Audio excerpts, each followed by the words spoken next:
არქიმანდრიტი ლაზარე აბაშიძე, სულის ფარულის ნეულებანი, ჭყალებში მოშურნე ქრისტიანებს უნდა ეშინოდეთ თუ არა ჯოჯოხეთის. ქრისტიანი, რომელიც აირჩევს შინაგანი ცხოვრების არასწორ გზას, დაფუძნებულს არა ჭეშმარიტ სინანულზე, არამედ რაღაც ფარულ ამპარტავნებასა და სხვა ვნებებზე, ამის შემჩნევას ყოველთვის ვერ შეძლებს. ამ სენის ყველა ნიშანი შესაძლოა ისე ღრმად იყოს დამალული, რომ მისი გამოვლენა მხოლოდ გამოცდილმა მოძღვარმა მოახერხოს. აღსანიშნავია, რომ ასეთ შემთხვევაში ირგვლივ ყოფნი რაღაც ავადმყოფურს უფრო მალე შენიშნავენ ცდუნებულის ქცევაში, ვიდრე თავად ეს უკანასკნელი. ასე რომ, როდესაც გვამხელენ, საჭიროა ყოველთვის დავფიქრდეთ და მრავალგზის მივსადაგოთ ეს მხილება საკუთარ თავს. სრულიად შესაძლებელია, რომ იგი შემთხვევითი არ იყოს. რა ხშირად და რა ძალით ცდილობს მტერი ჩვენს მოტყუებას სულიერ ბრძოლაში. წმინდა მამები ამბობენ, რომ ბოროტის სულები ასეთ ხერხსაც მიმართავენ, აღარ იყენებენ ვნებათა აღმაგზნებელ თავიანთ იერარხს და თითქოს განაშორებიან კაცს. ამგვარად ყველა ბრძოლა წყდება და სულიერის ნეულებები შეუმჩნეველი ხდება. მაგრამ როდესაც კაცი მოდუნდება და თავს უსაფრთხოდ მიიჩნევს, სწორედ მაშინ ჩაასობს მტერი თავის მოწამლულ ისარს სულის ყველაზე მგრძნობიარე ნაწილში, სადაც აღანთებს ყველაზე მწველ, რომელიღაც მიმალულ, მაგრამ ახლად ძალისშეძენილ და დაკმაყოფილებას მოწყურებულ ვნებას. და საბრალო კაცი ვერ ახლებს ამ ბნელი ძალის უეცარ შემოტევას მის სულში და ადვილად ეცემა. ბოროტმა სულებმა სხვა მზაკრობაც იციან. მათ შეუძლიათ დიდი ხნით განეშორონ კაცს და დაუტოვონ კიდეც ერთი შეხედვით უაღრესად მაცხოვნებელი და მადლმოსილი სულიერი განწყობა. ქველი საქმეების, წმინდა მოღვაწეობის მიმართ თითქოს და მოშურნეობა, ლოცვის, მარხვის, მღვიძარებისკენ მხურვალე სწრაფვა, გულმოწყალების ყველა სიყვარულის ღატაკთა შემწეობისა და უბედურთა გადარჩენის გზნებარე სურვილი, მოთმინების ძალაც კი შეურაცხყოფისა და ლანძღვის დასათმენად. ასეთ კაცს უჩნდება სურვილი დამამცირებლად ისაუბროს თავის თავზე და აღასრულოს სინანულის ზოგიერთი ღვაწლი და ასე შემდეგ. ამ ყოველივეს არათუ ეწინააღმდეგებიან ეშმაკები, არამედ ისინი შეუმჩნევლად აღაგზნებენ და აქეზებენ კიდეც სულის ასეთ ძვრებსა და განწყობებს. ყოველივე ამასთან ერთად, ბოროტის სულები ოსტატურად მოქმედებენ ჩვენს ცუდმედიდობაზე და ჩვენი ამპარტავნების კერპისათვის თავიანთი გუნდრუკის კმევას განაგრძნობენ. გულის სიღრმეში თითქოს ეშმაკები უკუიქცნენ, მაგრამ არა, ისინი ყურადღებით გვითვალთვალებენ, რომ ამპარტავნების ცეცხლი არ ჩაქრეს ჩვენს სულში. და აი კაცი გარეგნულად მშვენივრად ცხოვრობს, არის მოშურნე, მოგძალებული, გულწრფელი, მოწყალე, უპოვარი და თითქოს ყველაფერს წესისამებრ ასრულებს, ზოგჯერ დარდობს კიდეც თავის შეცოდებებზე, ხან ძალზე მტკივნეულადაც განიცდის თავის რომელიღაც უმნიშვნელო შეცდომას. სწურია სიწმინდა და სრულყოფილება, ითმენს შეურაცხყოფას, აღასრულებს მრავალ ერთი შეხედვით სრულიად ღირსეულ სათნოებას, მაგრამ ამასთან ერთად მისი გულის სიღრმეში კვლავ იკმევა ეშმაკისეული გუნდრუკი, სხვა ღმერთის კერპი მეს მიმართ.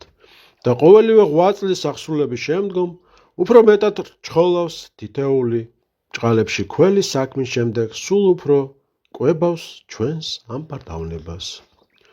როგორ გავექცეთ ამ ბოროტებას? ამპარტავნების ეშმაკი ცდილობს ყოველი უგუნური თუნდაც გარეგნულად კეთილი ჩვენი წამოწყება თავის საკმაოდ გამოიყენოს.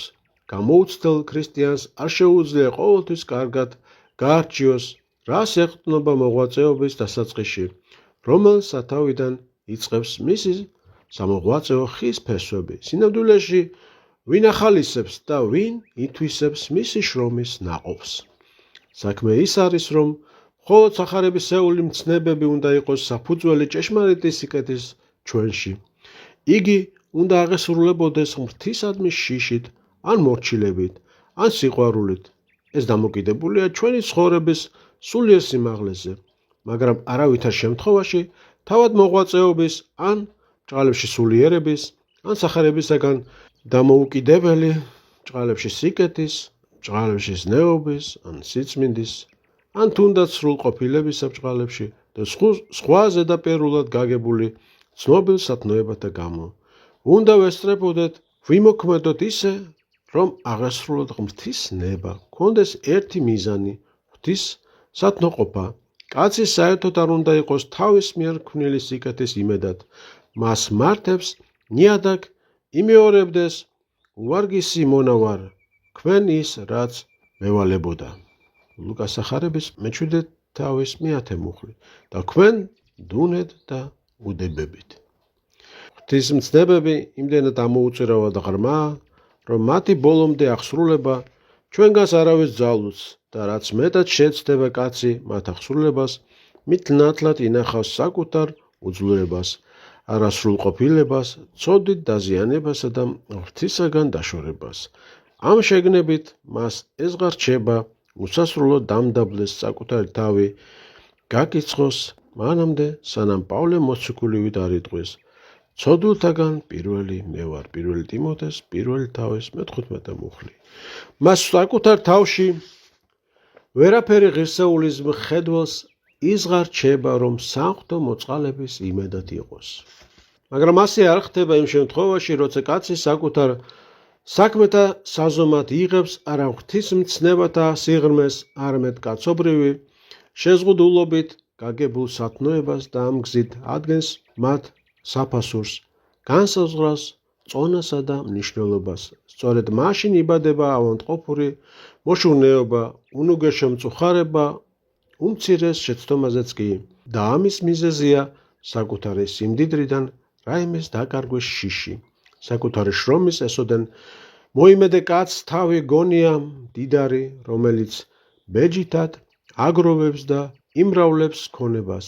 ყოველი თავის ნაღვაწ, თუნდაც უმცირეს კეთილ საქმეს და მაშინვე წონას და ინახავს თავის საცავში. და ეს ნაცვლად იმისა, რომ აღასრულოს მცნება სიგლახაკისა, თავი სრულიად გლახაკად აღიაროს. ასეთი თვითკმაყოფილებით მოღვაწეობას, რასაკვირველია, არ გააჩნია სიღრმე, რაც ღვთისათვის ჭეშმარიტად მიძღვნილ საქმეს მოეთხოვება. ასეთი მოღვაწეობა გავს მიწის ზედა ფენაში ჩარგულ ნერგებს, რომლებიც ჭეშმარიტი სარწმუნოების სიღრმეში კი არ არიან ფესვგადგმული, არამედ მიწის ზედაპირზე გართხმულან და იქიდან იწოვენ სხვადასხვა ნებათა უწმინდურებას. ამრიგად, რომ გავიგოთ, რას ეფუძნება ასეთი მოღვაწეობა, უნდა შევხედოთ არა მის გარეგან მხარეს, არამედ შინაგან თვითშეფასებას. გულის სიღრმეში ნამდვილად აღიარებს თუ არა კაცი თავის ცოდვილად, უძლურად, უღირსად, თუ მხოლოდ სიტყვებით, გონებითა და ზედაპირული გზნობებით. გულის სიღრმეში წუხს და მიიჩნევს თავს უბადრუკად, თუ მძლეველივით ზეიმობს და სიხარულით აღიარებს საკუთარ დიდ მნიშვნელობასა და ღვთისათვის სათნოყოფას.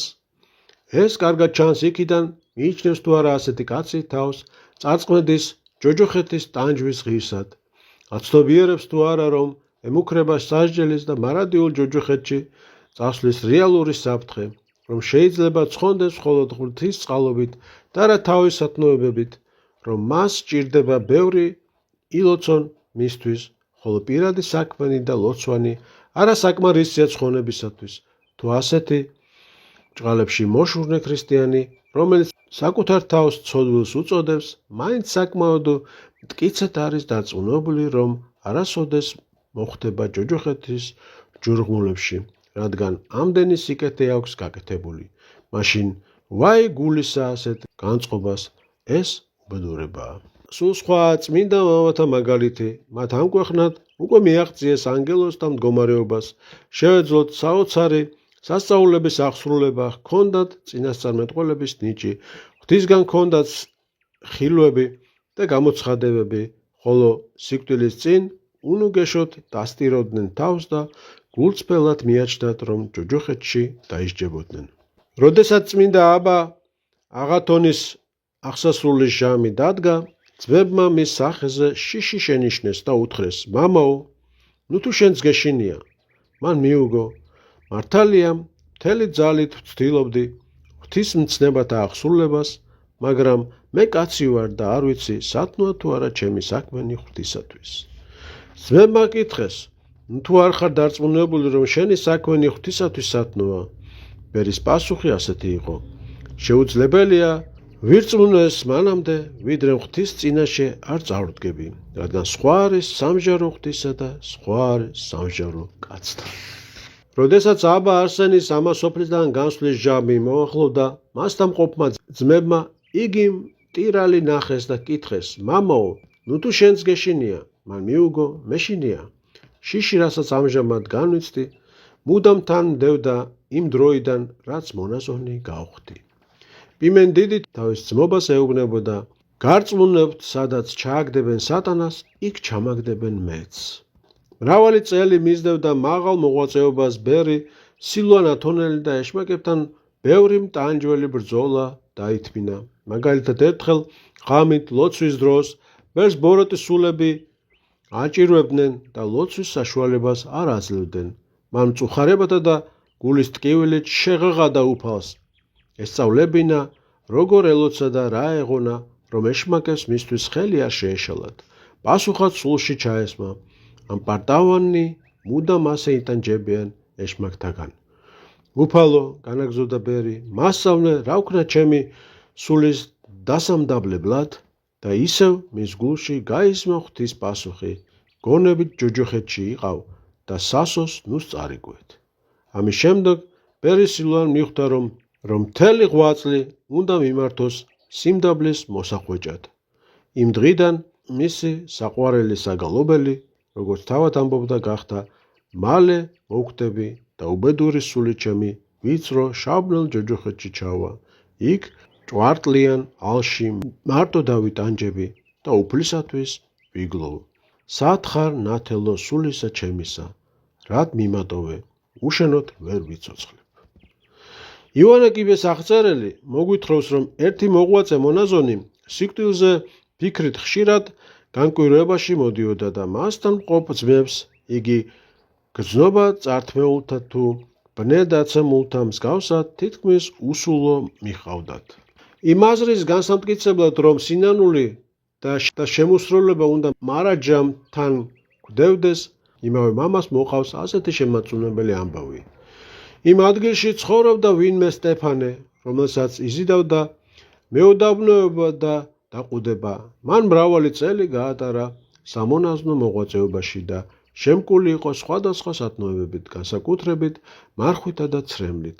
ეს მამა განდეგილთა სამყოფელში განვიდა უმკაცრესი მოღვაწეობისა და უაღრესი სინანულისათვის და უკაცრიელ უდაბნოში გაატარა რამდენიმე წელი. აღსასრულის წინ დაბრუნდა თავის სენაკში. სიკვდილამდე ერთი დღით ადრე იგი აღტაცებული იქნა გონებით, თვალგახელილი ხან თავისი სარეცლის მარჯვენა მხარეს იხედებოდა, ხან მარცხნივ, თითქოს ვინმესგან განისჯებოდა და ზოგჯერ ყველას გასაგონად ვიღაცას ელაპარაკებოდა: დიახ, ეს სიმართლეა, მაგრამ ამისთვის ვიმარხულე ამდენი და ამდენი წელი. ან არ ცრუობთ, ეს არ ჩამიდენია. მერე კვლავ გაიმეორებდა: ჭეშმარიტად, ასეა, მაგრამ ამისთვის ვტიროდი და ძმებს ვემსახურებოდი. ზოგჯერ კი უარობდა: არა ცილს მწამებთ, ან ეთანხმებოდა: ეს მართლაც ასეა. არ ვიცი ამაზე რა გიპასუხოთ, მაგრამ ღმერთი მოწყალია. წმინდა იოანე აღნიშნავს, რომ ჭეშმარიტად საშინელი და შემაწუნებელი იყო ამ უხილავი და უწყალო განკითხვის თვალის დევნება. ყველაზე შემზარავი კი ის იყო, რომ მას აბრალებდნენ იმას, რაც არ ჩაუდენია. საოცარია, დაყუდებული განდეგილი თავის ზოგიერთ შეწოდებაზე ამბობდა: არ ვიცი რა გიპასუხოთ ამაზე. მიუხედავად იმისა, რომ მან თითქმის 40 წელი დახო მონაზვნად და ჰქონდა ცრემლთა ნიჭი. ვაიმე, ვაიმე, სად იყო მაშინ ეზეკიელ წინასწარმეტყველის სიტყვა, რომ გამკითხველისთვის მიემართა: რაშიც გიხილავ, იმის მიხედვით განგიკითხავ, თქვა უფალმა. ეზეკიელის 33:13-16. მან კი ისეთი ვერაფერი თქვა, რატომ? დიდება მხოლოსა მას, რომელმან ყოველივე უწყის. ზოგნი ამბობდნენ, რომ ის ლეოპარდს ხელით აჭმევდა უდაბნოში. ასეთი განკითხვის დროს განეშორა მისი სული სხეულს და უცნობი დარჩა, რა იყო ამ სამჯეროს საბოლოო განჩინება, რა განაჩენი იქნა გამოტანილი. მამანი განმოქცევენ ასეთ ამბავსაც, ერთი წინასწარ ცნობილი მამა მაშინ მივიდა ერთ-ერთ ქალაქში, როდესაც იქ სიკვდილის პირას იყო ყველასაგან მიტოვებული მონაზონი. ქალაქის მთელ მოსახლეობას იგი წმინდა ბერად მიაჩნდა და ფრიად განადიდებდა კიდეც მას. დასტიროდნენ მის მიახლოებულ სიკვდილს, წუხდნენ დიდ დანაკარგზე. ბევრს ჰქონდა მისი ლოცვებით ყოველგვარი განსაცდელისაგან განთავისუფლების იმედი. მწირმა წინასწარმეტყველებმა მონაზონმა, რომელიც ესწრებოდა ამ ამბავს, იხილა საშინელი რამ. გამოჩნდნენ ზერდამომცემი ეთიოპიელები სამკაპებით და მაშინვე ზეციდან მოესმა ხმა. არ მოусმინოთ, რადგან ის 1 საათითაც არ მაძლევდა საშუალებას, რომ მასში განმესვენა. და ამ ეთიოპიელებმა მოვოკვდავეს სული სამკაპებით განგმირეს, აღმოიტაცეს იგი და თავისთან წაიყვანეს. პეტრე დამასკელი მერვე საუკუნის წმინდა მამა ამ შემთხვევას ასე განმარტავს.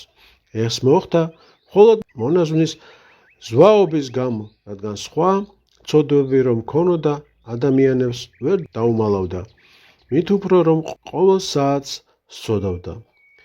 ერთადერთ ამპარტავნებას ძალოთ სულის სიღრმეში შეფარულობით შეუმჩნეველი დარჩეს ყველასაგან და იმისგანაც, ვისაც იგი ახასიათებს, სანამ ეს უკანასკნელი არ ჩავარდება განსაცდელში, რითაც მისი სული მხილებული იქნება და მიხვდება საკუთარ უძლურებასა და უგუნურებას. სულიწმიდამ ამიტომ ვერ განისვენა 1 საათიც კი ამ საცოდავ სულში, რომ მას მუდამ ჰქონდა ამ პარტავნების გულისიტყვა და ხარობდა იმით, როგორც კეთილი საქმით, ამიტომაც მოიცვა ბნელმა დემონთა მსგავსად ეს სული. ეს კაცი ვერ ხედავდა თავის თავში შემწოდებელს და შესაძლოა მხოლოდ ერთ ვნებას კვებავდა სხვა ვნებათა მაგიერ, მაგრამ დემონებისთვის საკმარისი აღმოჩნდა ეს ერთი, რადგან მან დანარჩენ მანკიერებათა ადგილი შეავსო. იქვე წმინდა პეტრე დამასკელი წერს, ვერავინ მიიღებს სარგებელს სათნოებათაგან, თუნდაც ზეცად ცხოვრობდეს, თუ ამპარტავანია. ამპარტავნების გამო დაეცნენ ეშმაკი, ადამი და სხვა მრავალი, ამიტომ არავინ უნდა უკუაგდოს შიში, სანამ მიაღწევს სრულყოფილი სიყვარულის ნავსაყუდელს და არ აღმოჩნდება ამასოფლის და სხეულის მიღმა. როდესაც აბა მაკარი დიდი მოვიდა ნიტრიის მთის სკიტეში, მასთან უამრავმა ძმამ მოიყარა თავი, ბერებმა სთხოვეს, ძმობის დასამოძღვრად სიტყვა ეთქვა. მას კი ცრემლი მოერია და უთხრა, ძმანო, და თქვენმა თვალებმა ცრემლი ღვარონ, სანამ გახვიდოდეთ საიქიოში, სადაც ჩვენი ცრემლები ჩვენსავე სხეულებს დაწვავს. ძმები ატირდნენ, პირქუ დაემხნენ და სთხოვეს, მამაო, ილოცე ჩვენთვის. ამჟამად მიწერი ცხოვრების დროს გონებით ხშირად ჩადი ჯოჯოხეთში, რათა სამარადისოდ არ მოხვდე იქ სულითა და სხეულით. გვასწავლის წმინდა ტიხონ სადონელი. წმინდა მამებისთვის მაცხოვნებელი და უსაფრთხო არის მხოლოდ გზა თვითგანკითხვისა, თავისადმი უნდობლობისა და საკუთარი თავის ყველაზე დიდ ცოდვილად და ყოველგვარი ტანჯვის ღირსად მიჩნევისა. თუ სულიერი ცხოვრების სწორ გზას აირჩევ, შეუძლებელია არ გავლო იგი საკუთარი სულის ცხონების გამო შიშითა და წერწოლით. ყველა ვინც ცხონდა, ამ გზით ვიდოდა.